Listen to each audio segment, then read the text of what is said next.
Hello, welcome everyone to today's presentation, AI skills that employers actually look for and how to build them. I'm your host, Brittany Knowles, and I'm excited to have you here as we dive into the current job landscape. We'll be looking at the top skills that have changed over the years and what employers are truly prioritizing in 2026.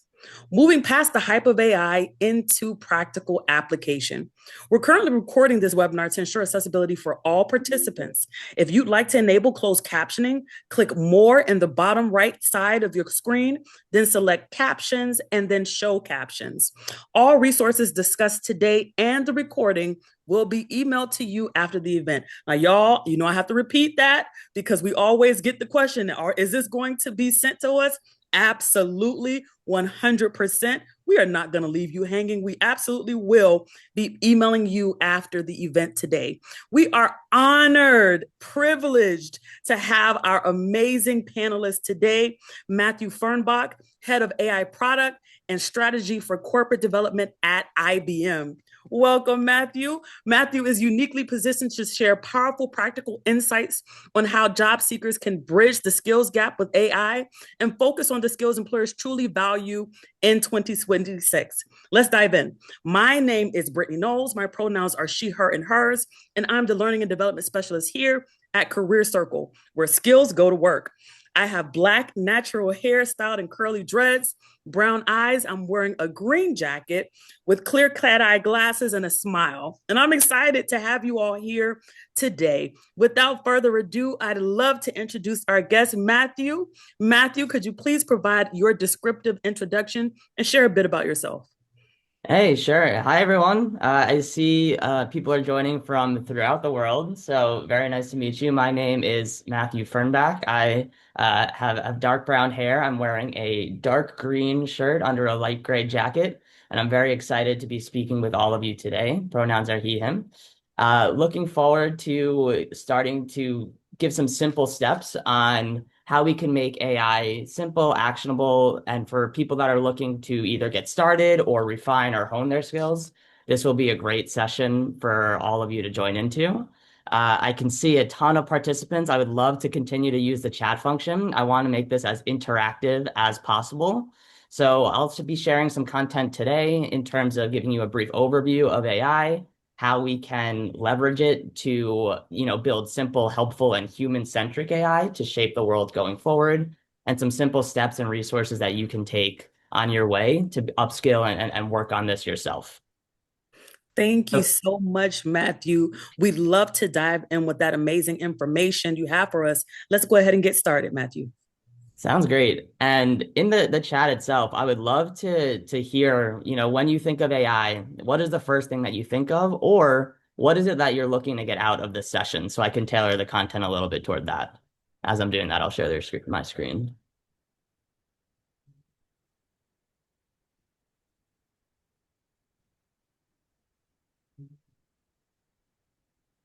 All right, computer that can think. How does corporate use AI? Being replaced by AI? What jobs are available with AI? Okay. Automation, kind of non-tech jobs there are in AI. Leveraging it on your interviews, not left being behind. Will it replace data scientists? How product managers use AI in security? Is there bias? These are great questions. So it seems like there's a mix of, as always, optimism. How can we use AI to our advantage to enhance us and make us better? There is how are we using it in a corporate environment? What can I use it in my personal life to either enhance resume or through the interview process? It also seems like there's a bit of fear. Will it replace XYZ job? Will it replace XYZ tasks? Should I be worried? And just general curiosity, like what are employers looking for? What does AI mean? And how can we use it? So we'll be talking a lot about all of those different things today. And we're going to focus on how AI can be a tool to enhance human capabilities and how we can build AI responsibly to actually help people. In this session, we'll give a brief overview of the background of AI, the evolution, some key terms and foundations, what is building meaningful, responsible AI actually entailed, human-centered AI and what that means, and then go into a lot of what we're interested here today, skills and roles that are related to, what are the skills of yesterday, today, and going forward, and simple steps to start your journey with AI. Cool. If it sounds good, give me a heart, give me a thumbs up, and we'll get started with the content.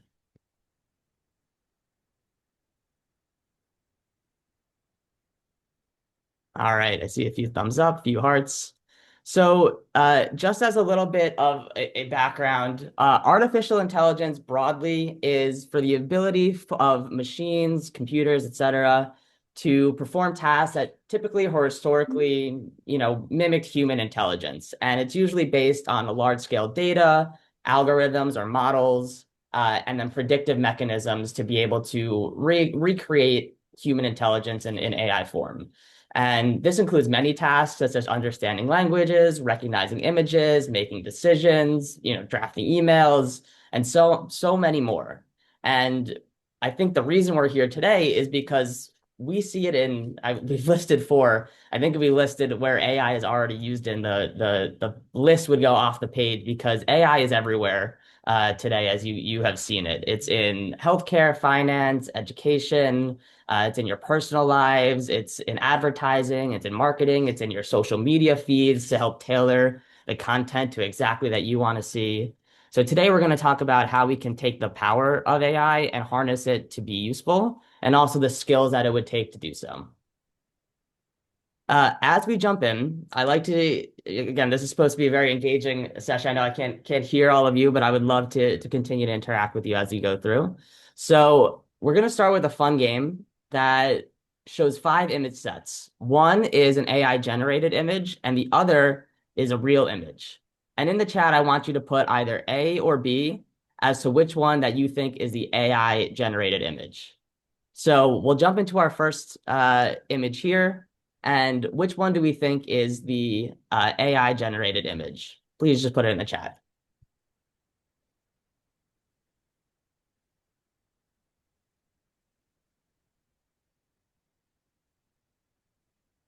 All right, these are coming in quick. I see a pretty even mix. I have both A's and B's coming in, maybe slightly more A's. Both are AI generated. I like the third option. So I'll jump into the answer here. The first one, image A, was AI generated. And you could tell because there were pretty simple round spots. And, the real frog is a little bit more patterned, a little bit more detailed, and a little bit more nuanced. So in this instance, that first one was AI generated. Next is this image. Which one do we think is AI generated?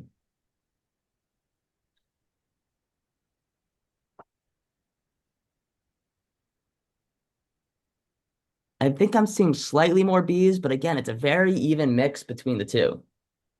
That's the side eyes. All right, I see B less realistic. Yeah, please feel free to throw in the reason that you think is one or the other as you're answering this. In this instance, image B was the one that was AI generated. One way that you can tell are the hands are a little bit deformed. It's a little bit more misplaced. You get a lot of really nice detail on these hands. So in this particular instance, especially in older versions of AI generated images, that was something that often was tripped up, where sometimes the hands would be a little bit misplaced. All right, image A or image B, which one is AI generated?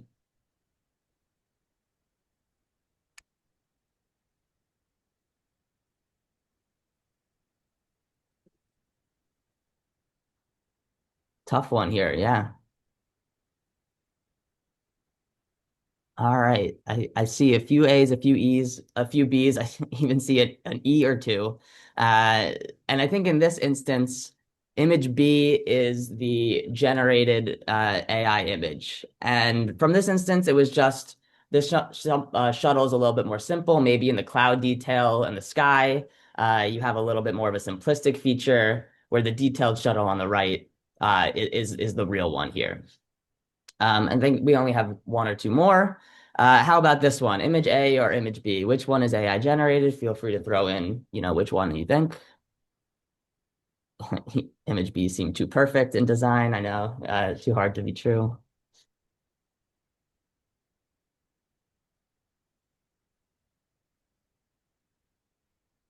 All right. Lots of A's coming in. It's a few B's. And I think with this one, most of us, I think the majority here, I think went A. This one was a little bit more skewed to A. And that one was correct. The reason that this one is correct, I think the telltale sign is in the text here. Even today, I think the text is still not always perfect when it's an AI or video generation. But the blurred hair and the illegible text was a sign in this particular case that this one was AI. And last but not least, which one was AI? Is it A or is it B?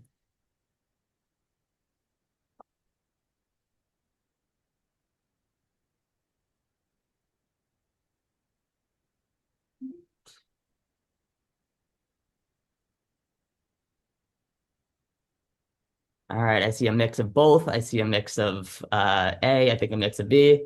To be fair, this one's kind of a trick. Both are AI. For those that you may know, this is Allen Iverson, whose nickname was AI. Both of these are real pictures. I don't know, this isn't really super helpful in terms of learning about AI, but I like to include this just because I thought it was funny and to include a trick question. But why do we include this exercise? There's a reason to it. I don't know if there's a reason for this last picture, but I always think it's a good one to include. So a few things. One, this exercise was these images were generated, I think, over a year ago in 2024. Like I haven't refreshed the AI or not exercise for this in a few months. And an AI time, that's a long time.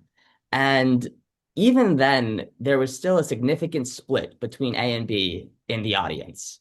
And it really shows that while AI is extremely powerful of a tool, there are also going to be cases where we need to think about how we use it responsibly, and that's always. And even now, you'll probably see, videos, images of things that look real, especially if you're on Twitter or some of the other platforms where some of this is very pervasive, you'll see things that look real that may or may not be, AI generated or AI influenced. So as we think about how this ties to skills of the future, one, we're going to talk about how to build responsible AI. And two, we're going to think about what skills actually translate to on how to make sure the AI is well governed, that we could recognize it. And you won't always be able to recognize, but what are some of the safe practices we could think of when developing helpful AI? All right, so let's get into the content here. And again, feel free to continue to ask questions in the chat and you know things that you want to get out of this. AI has been very prevalent, especially recently, and I just wanted to include a brief timeline because while AI is becoming increasingly prevalent, it's not necessarily a brand new concept. In the 1950s, the Turing test was invented, which was a test to see can we differentiate a human response from an AI response, and could the AI pass the Turing test? In 1956, there was this Dartmouth conference where some of the best leaders of the time and the best minds in the world had gotten together. They've coined the term artificial intelligence, and they were very excited about the potential that it could have. In the 1970s, because of the limitations around use cases, compute, and a few other things, there was some diminished excitement from all the excitement that came out of the Dartmouth conference. AI was not living up to expectations initially, and there was this AI winter where there was not as much engagement in AI. Some of that could be even reflective of some of the things we see today, where I think initially there was a lot of hype around AI. In the middle, enterprises were starting to think about, how do we actually use this in practice? There was an MIT study that said 95 of enterprise use cases are failing. But then we start to get our footing and say, all right, here are the practical uses of AI, and that's where we sort of are today. In the 80s, there was an AI revival and, birth of machine learning and deep learning, where we would be using structured data to predict, some new data point that would come in. And now we're sort of delving into the world of generative AI and generative artificial intelligence, the world of LLMs, the world of agents, which we'll talk about more today.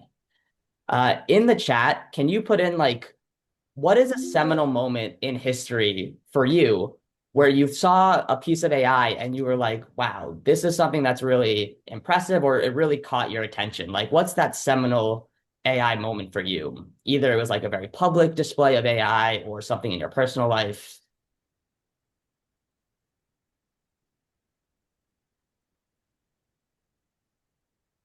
Okay, lots of chat GPT,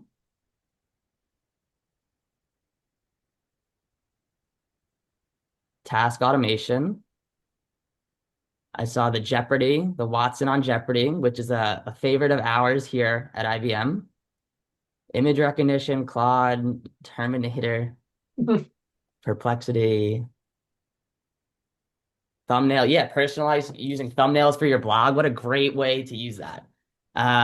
So yeah, there's a ton of historical moments. I think the one that was mentioned in the chat, yeah, the person that worked, Tracy, worked at IBM when Watson debuted. That's awesome. So you recognize the historic achievement where on May 2011, AI was brought to the main stage where Watson competed against some of the biggest Jeopardy champions of the time and really competed against them to a point where this was like one of the first grand appearances of AI on a national or public stage. And almost more important than that seminal moment was the chance where I got to meet Watson when I took my trip up to IBM Research. That was a seminal personal moment where I think Watson beat me as well. I think, again, the point here is there are a lot of really recognizable. There's a Google DeepMind Go game, right? That was when AlphaGo learned how to play this Chinese game called Go, and then played this really interesting move on move 37 that humans had never really considered. And it ended up being the pivotal move that won the game. And that's where it really showed AI is not really just replicating human behavior, but it's applying it to new tactics, new techniques. There was the Deep Blue chess moment, a few others, but I think ChatGPT, yeah, won Watson beat the chess master with Deep Blue, using AI for your marketing. And there's a lot of instances today where it's become more prevalent because now AI is so accessible, right? With ChatGPT, you can get an app in your hand, or with Gemini, or with all the different large language models or applications. Just some key definitions here. Uh, there'll be different applications of different technologies to solve your problem. Today, we're going to talk a lot about using AI to solve problems and not putting the AI first. AI, again, is systems that can learn from data, interpret, and predict something new or unseen before. You can see that in, donation forecasting, some of the AI for marketing that I see, developing photos for your thumbnails, all of those applications. Sometimes AI may not always be the best answer. Sometimes you might need something that's really rule-based or repeatable, where a simple automation would be better.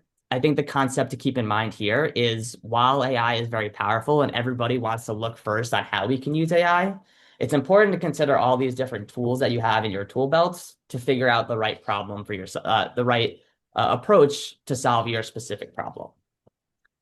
So again, in the chat, what are, or please put in the chat, like, what do you think is the first step to successfully building helpful AI?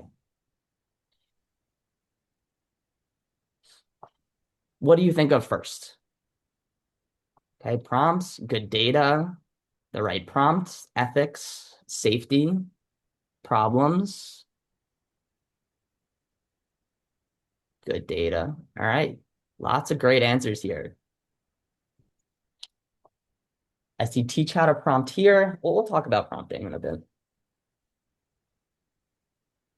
All right, so lots of great answers. I see them all over the place. And I think the way that I like to frame this is, again, a very people-centric approach to AI, where the first thing that I think of when I'm building AI for IBM, or that I think of in my personal life and when I'm using AI, is the people. Who is involved? What do they care about? What are their goals? The first thing that you really need to understand is, what does the person really care about today? And what are the things that they're experiencing? The second are their problems. What are the challenges they're facing? What's preventing them from achieving their goals? Because at the core of it, AI is a tool that solves a problem for someone, whether it's to move faster, to provide information, to design a marketing page, to design a thumbnail. if person has a problem, you need to use a tool to solve them. Third is the process. What are the steps that that person is actually taking today? Can you understand what their day-to-day motions are and what they're doing in their current as is process? And then can you design a to be process or an ideal process of what their ideal state would look like? From there, you can then design whether or not AI is the right approach to get them from their as is or to be and where it fits into that whole transition of this workflow or transformational workflow.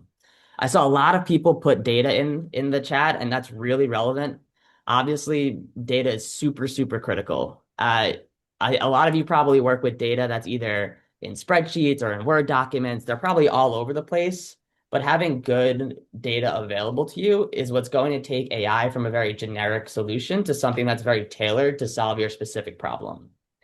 And then it comes the model and methodology. And this includes like, what's the right model to choose? How do I prompt this? What are the instructions that I give the AI? I think this is really the last step. Once you have considered, all right, A, is there a person that has a problem? Do we understand what problem that they need to solve? Do we understand the process that we'd like to change them to? So yesterday they were doing this without technology. We're going to use AI. And then this is the to be state, and AI is actually um, the right solution to solve this problem. And the reason I like this framework is because so often a lot of people are putting AI first, where it's like, I want to use AI and I want to build something with it. Whereas it's not always the right tool to solve the problem. So I'd like to offer you the opportunity to take the time to scope out, is this the right tool to solve this specific problem? And do we have a sense of how using this AI would get us from point A to point B? You know, you've mentioned a lot of these other factors that go into AI, and this is extremely critical, right? You guys mentioned data privacy, ethics and governance, how much is this going to cost me to actually build this? What's the benefit? Can I actually track the KPIs? Like, am I moving revenue from A to B and increasing by X%? What's the process that I'm looking for? What's the data? All of these are critical that you had mentioned. So there was no real wrong answer here, but always from my perspective, starting with understanding the person, their pain points, who you're actually solving the problem for is going to save you a lot of time, effort, and even money. And will also differentiate you from a skills perspective of, I know how to build AI that actually solves people's problems, because I think that's going to be the thing that differentiates people, is how well can you understand what people are looking for, because the means of actually making the AI is going to get a lot easier. The ones that are going to be winning is, how can I use this AI most effectively to accomplish XYZ task? All right. A few key terms as we just get into AI. I know I mentioned this a little bit. I won't talk about all of these. But there are two broad categories that are coming up in AI that I think I saw in the chat both of you are familiar with. The first is around machine learning. Machine learning is really, some of the learning that the AI techniques that were used in the 90s. It's still, very prevalent today, but it came about in the 80s and 90s. It's where you have like a very structured set of data and you're trying to predict an unknown data point. So imagine you're trying to predict somebody's salary. You might have a data set that has features about their education, their age, their background, their demographics, maybe their height, like so many, the school they went to, so many different features to predict an unknown data point that would come in. You could say, oh, I predict they have XYZ salary based on all that I know. There's supervised learning, there's unsupervised learning, where you're trying to group people or segment people. Time series used for forecasting. Feature engineering is actually turning the structured data into useful features. And then reinforcement learning is to actually give rewards to the model so it learns how to improve iteratively. Generative AI is really the focus of where we are today in a lot of it, because a lot of what we use with the apps, even just on our phone, is around language and creating new language and pictures and creating new things that haven't existed before. And that's where the generative AI comes in. We have these large entities called transformers and foundation models that are trained on tons of historical data. These are trained with hundreds, thousands, or millions of data sources, so they have a very broad knowledge. And then you could then prompt and give instructions to this model to really apply to your specific use case. Prompt engineering are those instructions. It's how you interact with a large language model. Agents are a term that's becoming more and more popular now. You might be familiar with assistants where you're trying to get, help with something. You're interacting with an assistant either on the phone or either through text, and a lot of this is getting automated. Agents are like assistants, but they can actually reason, act, and actually take action for you. And then multimodal is like AI that can deal with both text, images, and different formats. And of course, large language models are a specific type of foundation model that is trained on a broad set of text data to perform tasks that are related to language. In the chat, can you name any large language models? I'd love to see like what are the ones that come to mind when you think of a large language model. Uh, and if anybody can name IBM's large language model, I think you get bonus points.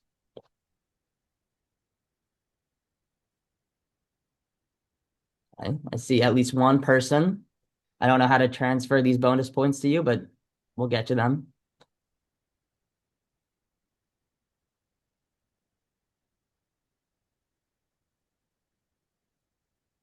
All right. I think on all this, I've only seen one person get IBM's large language model.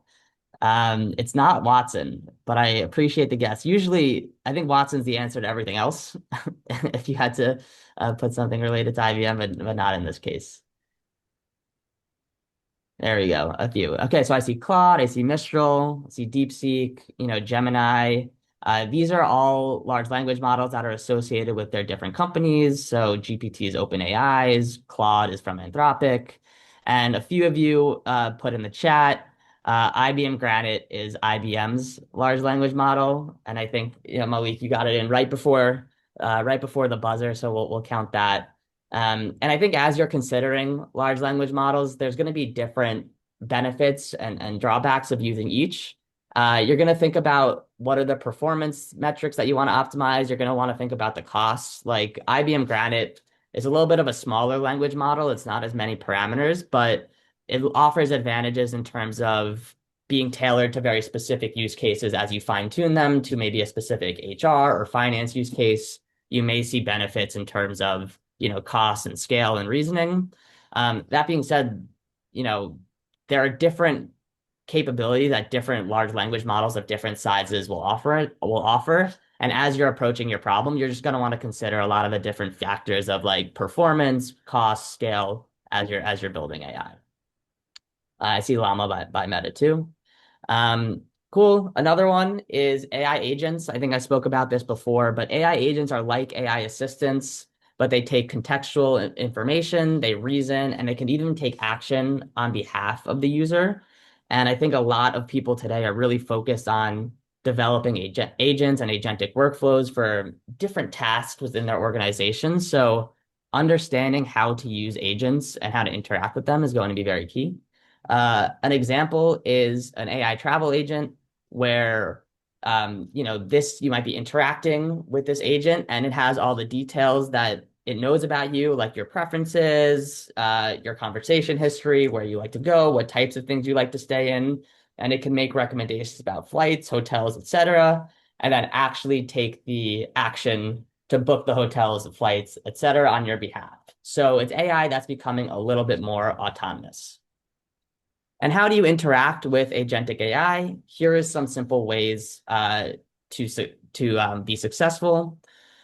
First is, in general, like I was saying before, LLMs have a general knowledge of a lot of things because they are trained on hundreds and thousands or even millions of data. They have billions of parameters.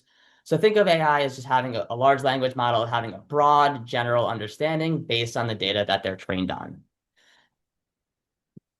This large language model gets enhanced with specialized data and instructions. And this data comes in the form of your own proprietary data, what makes things special to you, and the instructions that you give it in the form of prompts. So how you prompt the AI is going to influence how it helps to solve your problem. And then three, to be applied on new information, right? When new queries or tasks comes in, your AI or large language model that is now based with either its proprietary data or its custom instructions in the form of prompt that you give them can now be applied to new information coming in. All right. So when we think, I get the question a lot, all right, of how do I actually use, what's the optimal way for me to use AI? What are some simple use cases to get started? And the framework that I put together is still a human-centric one, because I fundamentally believe now that to shape an effective future, we're going to need to figure out how to enhance human behavior with AI. So the steps that I typically like to think about, even in how I use AI, is step one is again sort of like think for yourself, right? Whatever you're trying to accomplish, create your own high fidelity first draft. Two is use AI as your thought partner and iterate. And three is review, revise, and optimize. So what do I mean by this? So one, create your own high fidelity first draft. There are so many different use cases of AI, but I've outlined a few simple ones here. So imagine you're creating marketing content, drafting an email, creating lesson plans, creating markdown files for coding, maybe trying to review a transcript. It's always good to either to first take the time yourself to outline, generic or like a pretty high fidelity first version of either the principles you want outlined in your marketing content, the email that you generally want to send. If you're a teacher, the lesson plan that you want to create, the high level instructions for your markdown file. So it's important to do a good job in step one, because if you just skip to saying, hey, AI, do this for me, you're going to have suboptimal results and you're going to actually spend up more time debugging, fixing, and updating than if you started out with the first high fidelity draft. Two is use AI as your thought partner. So think of like the creative marketing content. This is like the next step. Once you have your first high fidelity drafts, how can we make this focus on loss aversion? If you're drafting an email, make this email sound like Matt, but funnier. Um, I know I could always use the help with that. I think I've tried to train an LLM to be funny and it didn't really work. So it's very difficult to do. Create a lesson plan. Give me 3 ways to tailor this lesson plan to different levels. If you're creating a markdown file, there's a lot of code assistants out here today. There's Bob, there's, Cursor, Claude Code, a lot of these that you might have heard of. It's important to say like, hey, here's the first draft of all the instructions to make sure that we're safe. But then, act as a CTO, find 3 potential errors that could occur, 3 potential holes in here, and update this for me. And then once you have that, it's important to review, revise, and optimize. So the AI is going to give you the second iteration is probably going to be helpful after a little bit of back and forth. But again, I would encourage you to be the final decision maker. You're going to want that email to sound like you. You're going to want it to make sure it's not missing anything.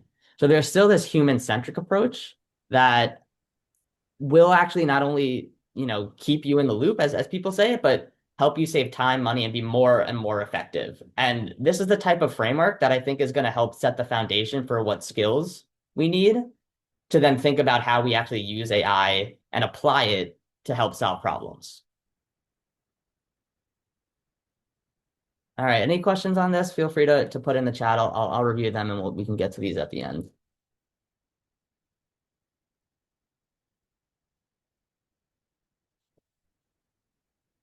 Okay. So then let's get into skills a little bit. I see agent systems, orchestrate complex workflow, enterprise AI development, deployment. All right, awesome. I see some questions so far. So great. So these are great. Thanks, Kimberly, and thanks everyone. So now we're going to talk a little bit about skills here and how we can start developing your skills to be prepared for an AI future and a human-centric AI future. So I like to think of skills, or I guess going back in the chat, can you actually put what are some of the top skills that you've accumulated in your past experience? Like things you're best at or things that you think you're known for? What are some of the best skills that you think you have acquired in your experiences? See problem solving, critical thinking, listen, organization, detail oriented. Sure, that counts. building websites, machine learning, analytical rigor, creativity, empathetic, humor. Uh, David, that's great that you have humor. If you have any good jokes, feel free to put them in the chat as well. Problem solving, process improvement, project management, pattern recognition. All right, a ton. And I saw a mix of the two categories that I think I'm going to talk about here. A lot of people, when they think of AI, maybe if they're not hands-on familiar with AI, are originally fairly intimidated because AI in itself sounds very complex, and in a lot of ways it is. There's a lot of foundational concept around AI, like some of the ones that we just covered. There's prompt engineering. What's a large language model? How do I build responsible AI? What are cloud platforms? What's the right data engineering structure? How can I optimize my APIs to retrieve the data in the necessary factions that I need? How do we do this sustainably? Uh, what's quantum computing? How do I build multimodal AI system? What is edge AI deployments? So that's, I think, a lot of the intimidating part. But what I'll say is that a lot of that is foundational literacy of these concepts, which we can build over time. And some of the critical skills, both today and in the future, are a lot of those that you had mentioned in the chat itself. So these are soft skills like critical thinking, problem solving, leadership, empathy, optimization. So there's going to be in the future this foundational knowledge component, which everyone is going to have to be able to, what I like to say, speak the language of AI, right? So you're going to have to know how to prompt and how to talk to an AI. You're going to have to know what an agent is and how to interact with it. You're going to have a very baseline understanding of enterprise data structure. But I think the good news is that this picking up this foundational knowledge has never been easier from an accessibility standpoint because AI is a great thought partner for personalized learning plans as well. These soft skills, which you have in spades, a lot of you, as you were saying, um, are going to be, I think, the key differentiators because I think you'll be able to pick up the foundational literacy. But how do we actually understand what is the right opportunity to apply AI? And that goes back to the framework that we had discussed earlier. The people that are going to succeed are going to be the people that are going to be able to interact with agents. So imagine you have like agents that are doing, different tasks. One's like a marketing agent, one's a coding agent, one's a, finance agent, whatever it may be. How do you apply those agents to solve a specific problem?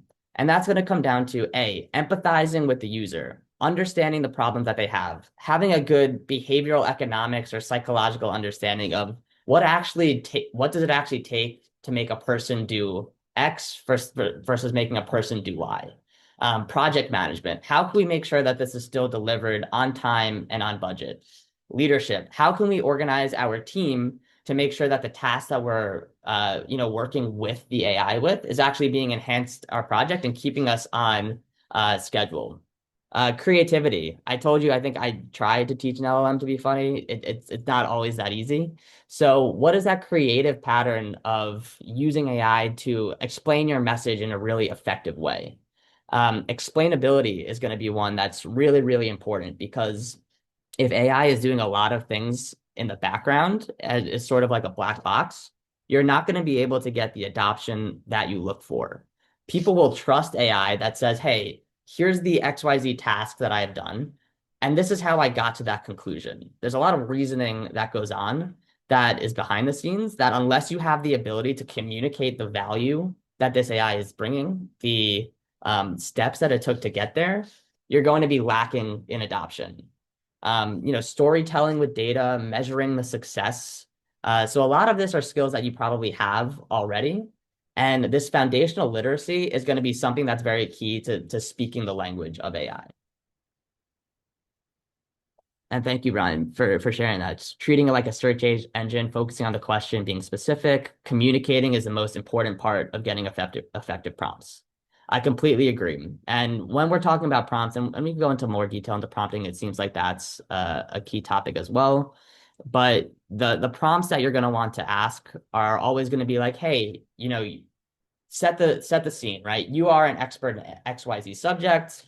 Here are the tasks that we want you to achieve. You can even add like a validation, like validate that you've done this correctly. If you find XYZ mistake, take another pass at it and do this again. There's a whole series of prompting that we can talk about a little bit more that will help you get to the best outcomes with AI. Uh, I see confirmation bias. So again, getting started with AI. Again, AI is a new, very exciting technological transformation that's going to reshape the workforce. There's no two ways about that. I'll just say that there have been similar technological revolutions in the past, either with the steam engine or the internet and so on and so forth. And during those phases, there's always a couple different things that happen, which I think are similar to what we see in the AI technological revolution today. The first is like the implementation phase, where once technology comes on the scene, there's a lot of excitement about it. People are going crazy about it. There's tons of money and capital being put into it. That's right in the implementation phase. Then there's a sort of like deployment phase where maybe there's something in the middle where, okay, maybe AI is not as powerful as we think it could be. And I think that might have happened a little bit with the MIT study, where people were deploying AI all sorts of different ways, and we weren't getting that sort of ROI on it. But now it's becoming, what are the useful applications of AI? We're seeing it a lot in marketing. We're seeing it a lot in coding. We're seeing it a lot in content creation. How can we actually hone the skills that AI provides us and use it in effective ways? And in any technological revolution, there's going to be some sort of emerging technologies. In this case, it's generative AI, it's agentic AI, it's quantum computing. Sustainability is going to be really important. We know that it takes a lot of energy, water, and resources to build this AI and execute it. So this is all going to be key. And then there are going to be skills that will arise, and eventually jobs will be created, jobs will be destroyed. I think, according to the World Economic Forum, I think they said that there was around 170 million jobs that they predict will be created, 92 million that might be displaced, and 1 billion or so that are going to be altered. So nobody really knows what the net positive or negative in terms of numbers of jobs, but there will be some, dynamic of jobs created, jobs destroyed, and jobs transitioned in the middle. And you could see at the top here, what are some of the relevant jobs of the future? Again, this may or may not be exactly how it shapes out, but it's important to start recognizing the foundational key skills and being able to speak the language so that you can be prepared for interacting with agents in the future. All right, so want to leave a lot of time for questions at the end. So I want to leave with some 3 simple tips to learn, upskill, and get started, and then we'll get into the questions. So first, establish a daily routine. AI is changing at the speed of light. Like months in AI world is like years, right? So like 3 months ago, the whole AI landscape is going to be completely different than the AI landscape of today. And it's continuously changing at such a rapid pace. So establish a daily routine. Think of any podcasts that you like, LinkedIn posts, blogs, and content. Get one around AI that you can just start your day with or end your day with, maybe on a walk, but try to figure out a way to stay up to date on AI. That's number 1. 2, use AI as a thought partner. So I spoke a lot about those really daunting foundational literacy concepts here. As I said before, information has never been as accessible. AI can be used as almost like your own personal tutor. There's deep research modes, there's study modes. You can prompt AI to go in directions where you might have questions that you need to fill in the blanks. So use AI as a thought partner as you're building out your skills. And then 3, build an experiment. And I'll caveat, like, build an experiment responsibly. There are a lot of tools out there right now that are making it much easier and lowering the threshold of what it takes to actually build something. So I would encourage you to try on your own, build your own agent, build a passion project of yours, work with these different frameworks, work with your own, start creating content, maybe like write a blog about AI. I think the best way to learn about something is to actually make content.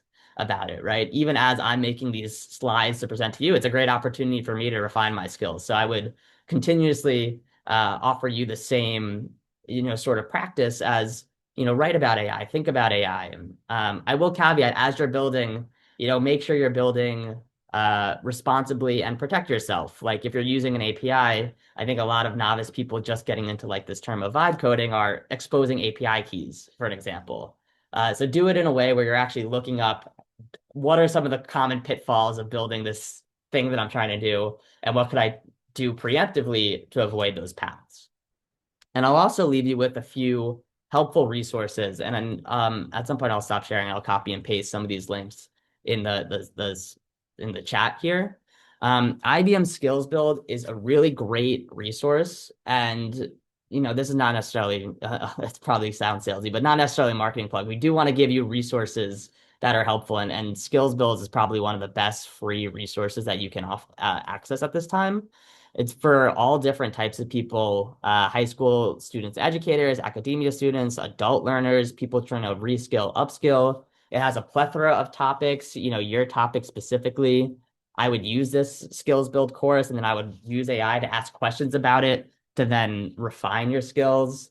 And there's tons of different, ways to get started. Here is a link. Again, I'll copy this and post this in the chat as well.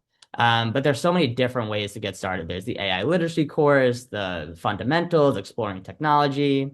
But this is a really helpful resource for you to start upskilling in AI. And I'm, more than happy to share this in the chat as you guys can go click into it. So with that, Brittany and team, I would love to. Oh, I see the skill bills are already in the chat, so that helps already. See the wind beneath my wings, those individuals in the chat, the Kims and Emily, thank you so much for your assistance with the chat. Now, let me just say, I've been smiling to myself ever since the AI picture. Okay. He was my favorite player of the 90s. So thank you for waking us up with that wonderful picture. We do have some questions, and some of those questions that have been posed, you've already kind of touched on, Nice. but we're going to go through them anyway. Question number one, what class should I take on IBM SkillsBuild? I think there's no number one answer. I think the anything foundational like AI literacy is always a great place to get started. I would recommend that as your first one. It depends, but like again, if you're looking for a job or something, improving your resume writing with generative AI is one. I think you're also going to want to consider, you know, how to make it through. Like AI is also reviewing resumes, so this will help both improve yours, but also understand, what are the different ways companies are using AI to review resumes as well. Absolutely, 100%. The next question is, how would I be able to use my writing skills to work in the AI sector? There are so many ways to use your writing skills in the AI sector. I think one, and even somebody answered this in the chat, and I'm just going to end the show so I could go, full screen here. So I'll stop sharing. So the foundational way that you interact with AI today is through writing or through language. And so you can use your writing skills to really effectively prompt an AI. So again, you're first by telling, hey, here is the persona that I want you to take. You're either like a marketing expert, or you're an expert in user experience, you're an expert in psychology, you're an expert in behavioral economics. Write out, I'm trying to accomplish XYZ task. Please generate this on my behalf. And again, with that writing background, I would say step one, write this yourself. If you're writing a blog, take your own unique flavor and write this first version of the blog. Use AI to take that to the next level, and then use your own skills in writing to refine it. So whether it's content creation, marketing, email drafting, maybe you want to write a book, I don't know. So many different, like writing is going to be very key. Writing and communication in general to interact with AI is going to be so critical. Absolutely. Absolutely. I have a question from an Edmund. As an AI 102 certified engineer, I've seen the growing use of multi-agent systems to orchestrate complex workflows. What implications do you see this having for enterprise AI development and deployment? That's a great question. I think these multi-agent workflows are going to become a really key uh, structure of the future. So for those, just to take a step back on definition, a multi-agent workflow is, say you have a bunch of different tools in your workflow. Maybe you're using like Salesforce, maybe you're using Monday.com, maybe you're using proprietary tools, Outlook or some email tool. Agents interact with your data, your tools. So an agent could then be, you could have an email agent that takes in all the emails, reads them, and then sorts them. You could have a marketing agent or a sales agent that takes all your leads, and their only job is to create these leads into opportunities. So you'll see different agents working together to facilitate a task that was previously very manual. So how do you navigate this as a person looking to work with enterprise technology? One, you're going to have to give them the right instructions to do the thing that you want it to do. So that's where it comes down to, do you have a foundational understanding of the problem that this agent is going to solve? Do you have a way to measure the success? Are you able to validate that it's correct? Are you able to enable your users? And this is the other piece is like, it could do all these things, but then nobody can use it because they don't really know about it or they don't really understand what it's doing. Can you very clearly explain to them what are the steps that the agent is taking? What's the user's role still in the workflow? Because they're going to be a critical part of actually doing something. And how can we streamline this effectively? So again, there's those foundational skills of what is an agent? How do you build an agent? How do you prompt an agent? And then there's the soft skills of how do you communicate the value of that? How can you market that to people so they actually use it and you get ROI? And then how can you facilitate it to be actually effective and track the metrics that, mean that it's a successful, endeavor? Absolutely. I have one for someone who is currently taking some IBM skills build courses. What kinds of jobs would you apply to when you get these credentials? I think, hmm, well, there are new jobs popping up each day. I guess what kinds of jobs, again, some of that is a personal question in terms of what are Mm-hmm, your mm-hmm. interests? How do you want to maximize compensation versus learning versus career development? What paths does this open up in the future? I think in general, and I'll try to turn the question into what I wish you would have asked is, um, what are the skills that will be most applicable and what kinds of jobs will reflect those skills? And like I said, there are going to be opportunities to. So first of all, I would look for a job that uses AI. AI is going to be prevalent. So if AI is in the job description somewhere, I would say like that's going to be a skill of the future that you're going to need to use. And then think about of like where can you be most successful in applying that AI? So I would either pick like a passion area or something you have very good domain knowledge in, because although I said domain knowledge is going to be very easy, like much easier and much more accessible to pick up, you still have your own unique flavor of whatever makes you the best you that is going to be able to take this technology and apply it to something. So I would say pick a domain that you're either interested in or pick something where your skills, your soft skills really align to what you want to achieve. Because then the application of technology is, I still think, going to be the jobs that are going to win out. Like, how do you apply this AI successfully? And that's going to come down to your skills, your interests, and your domain knowledge. I have maybe time for maybe two more questions. The first one is if someone wanted to build AI skills specifically for cybersecurity over the next 6 to 12 months, what learning path or resources would you recommend, or maybe project that actually mattered to employers? Yeah. So I think I mean, I'll take it into a three-step process. One, again, foundational knowledge. What are take a course on cybersecurity, either in IBM SkillsBuild or somewhere else. Two, use AI as that thought partner. Uh, you're probably going to have specific questions that that course brings up on cybersecurity. You're going to want confirmation on a term. There's going to be something that somebody else understood watching the same course that you maybe didn't understand quite as well, or some concept. Use AI, whatever your favorite AI that to interact with, to ask about it and learn about that. Three, build something. Pick whatever your favorite passion is and try to maybe like, build an agent around it. Again, it might sound daunting, but again, the ability to build this technology is foundation, like it's starting to become more accessible to people. Like the bar is getting lowered. And then talk about what are the different steps you took from a cybersecurity perspective to make sure that there was no data leakage and that the people's data privacy was protected. I think there's no better way to get an employer's attention to show that than to show demonstrable evidence that you've done something like this in the past. And if you do it on your own volition too, that's even better because then it shows that you're passionate about something and you have your own, action that you've taken to do something that not that you were told to. Now, I don't know if the next question aligns directly with what you just asked because I feel like it does connect in some way. The previous question was specifically about cybersecurity. This is more of a generalized question. The person is asking, how does one build a portfolio and skills to even get one of these jobs or AI jobs, especially when I don't have direct work experience in any of the jobs of the future? Yeah, and I think that ties exactly to what I said, right? It's easy to get discouraged, where you're like, oh shoot, like it's moving so fast and I can't keep up.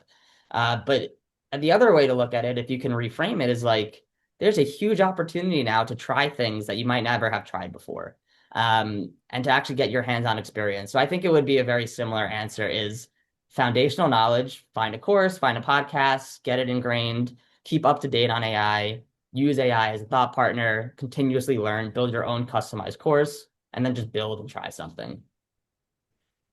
Well, let me just say, you have blown my mind. Do you see all the hearts and thumbs ups that are coming from the chat for you? We thank you so much for all of the knowledge that you've given us and provided to us on today. Thank you so much from the bottom of our hearts at Career Circle. And thank you all. Thank you, those that have joined us today for AI skills that employers actually look for and how to build them.